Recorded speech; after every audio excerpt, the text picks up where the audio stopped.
वित्त मंत्री निर्मला सीतारमण ने 2021-22 के केंद्रीय बजट से पहले आर्थिक सर्वेक्षण पेश किया। आइए सर्वे की प्रमुख बातों को समझते हैं। 2021-22 के लिए 11% आर्थिक वृद्धि का अनुमान। आर्थिक सर्वे के इस चैप्टर में कोरोना महामारी का जिक्र करते हुए लिखा गया है कि कोरोना वायरस महामारी और उसकी रोकथाम के लिए लगाए गए लॉकडाउन से प्रभावित अर्थव्यवस्था में वित्त वर्ष 2021-22 में तेजी से रिकवरी की उम्मीद है। अगले वित्त वर्ष 2021-22 में जीडीपी वृद्धि दर 11% रहने का अनुमान है। कोरोना महामारी के प्रकोप से अर्थव्यवस्था तेजी से बाहर निकल रही है। भारतीय अर्थव्यवस्था में वी शेप की रिकवरी देखने को मिली है।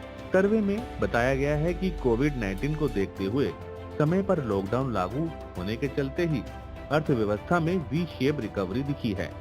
इसके साथ ही हेल्थ केयर पर सरकारी खर्च जीडीपी का 2.5 से बढ़कर 3% तक ले जाने की बात कही गई है।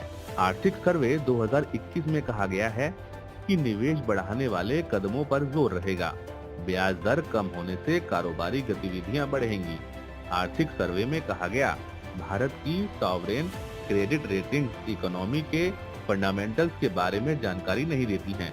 इतिहास में ऐसा कभी नहीं हुआ कि दुनिया की 5वीं सबसे बड़ी अर्थव्यवस्था को BBB Baa3 की रेटिंग मिली हो। भारत की वित्तीय नीति का फंडामेंटल मजबूत है। सॉवरेन क्रेडिट रेटिंग्स की कार्यप्रणाली को पारदर्शी बनाया जाना चाहिए।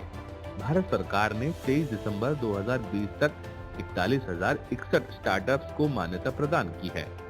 देश में 39,000 से अधिक स्टार्टअप्स के माध्यम से 4,70,000 लोगों को रोजगार मिला है। यानी रोजगार और डेवलपमेंट के लिए नियमों को सरल बनाया जा रहा है।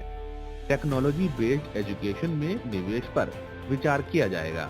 ग्रोथ के लिए टैक्स पॉलिसी में अनिवार्य बदलाव होने चाहिए। इस सर्वे में कृषि पर जोर दिया गया है। साथ ही इस सर्वेक्षण में बताया गया है, मूलभूत सुविधाओं की पहुंच में अमीर और गरीब के बीच की खाई कम हुई है।